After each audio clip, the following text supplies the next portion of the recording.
Question 3, Don says, does this threat, shall I say, still exist? And if so, is there something we can do to alleviate it? Ra says, this threat no longer exists if you wish to phrase this greeting in this manner. The communication which was effected by the scribe and then by the questionnaire that did close the opening and enable the instrument to begin assimilating the catalyst it had received.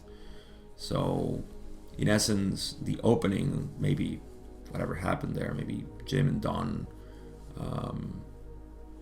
right? The scribe is Jim, the questionnaire is Don. Maybe they talked to her and said, what's going on? You know, is there something you want to talk about? And that closed the opening and enabled the instrument to begin assimilating the catalyst it had received. So no more threat. Although Ra doesn't like that word, they call it greeting. You know, some people have an issue with this because, you know, it sounds like, oh, you know, they're sugarcoating everything. In fact, I've had people in my Spanish channel who can get upset, you know, because I don't talk about this in a terrifying way. But my channel is not one of those paranoia channels or fear porn channel, which, you know, those abound in YouTube, where you can go, you know, just the thumbnail itself is very sensationalist, and I know it's a clickbait and so on, but the information contained within is also of a fearful nature. I guess I don't rock that way. Good for them. But I like that Ra, it's not sugarcoating anything. There's always deep within the words that they use. When we use words, attack, offense, threat, these words are used from the illusory point that you are a victim of something else and you are completely innocent of what's happening. The more we start understanding our minds and the reaction of our mind to the world and the projection of reality through our minds, the more we begin to see that there is no subject-object relationship. Really, there is just, you know, you are projecting everything. So there is no real outer world affecting me. You see, that's only from the illusory point that I exist as a separate being and I am subject to great things that happen to me and horrible things that happen to me, of which I am the doer, or I am the victim, I am guilty, and so on. When you start collapsing all of this, then you understand that there is a sort of transactional sort of relationship with the world. And it all starts here. So my view on this is that,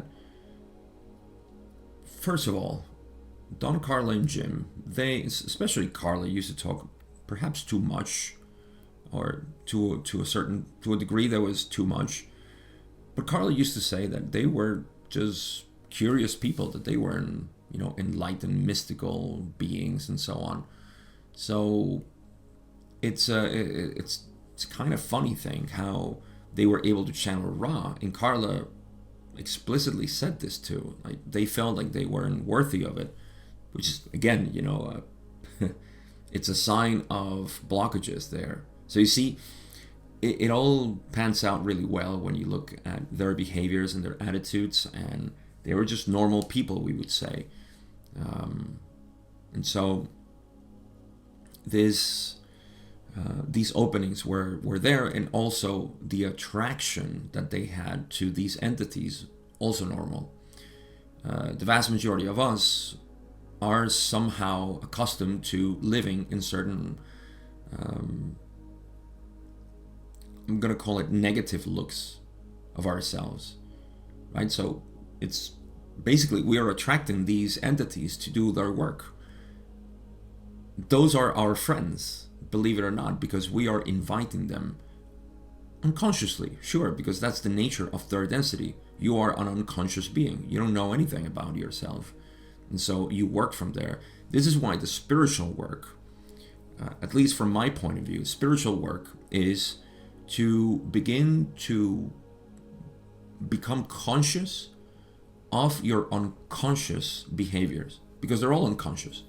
The more you become conscious, then the more you can shine light and the heart can decide. This is what's called generating discernment in life, from the spiritual perspective, of course, of an informed adept who knows how to differentiate between what's right and what's wrong. What's right is that which is true. What's wrong is that which is false. Not wrong in the moral sense, if you follow me. So this is important for me to mention because, like I said, some people don't like, and it sounds like we're sugarcoating things or putting it, user friendly and so on. It's not the case. We don't call it a threat or attack, at least I don't. We don't call it an enemy, something like that, because that is buy-in. Again, you're adding a layer of illusion that is not necessary, in which you are saying, I am perfect and these things are attached to me because I'm so perfect. No, you're inviting them. And so let's be honest, okay? We all like to think ourselves of perfect and godly and so on.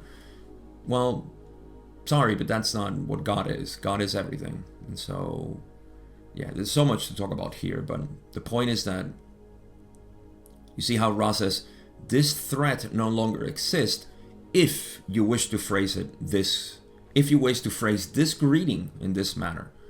See, I've said, when I was doing the translation on the Spanish version, greeting is a word that doesn't translate really well to Spanish in the way that I read it here. A greeting is, you greet somebody, you're both acknowledging each other, you see. An attack is different. And from our perspective, an attack is that you're just, doing your thing and boom, somebody attacks you. You are not engaging in that willingly, I guess. So, yes, this is a small point, but I wanted to mention.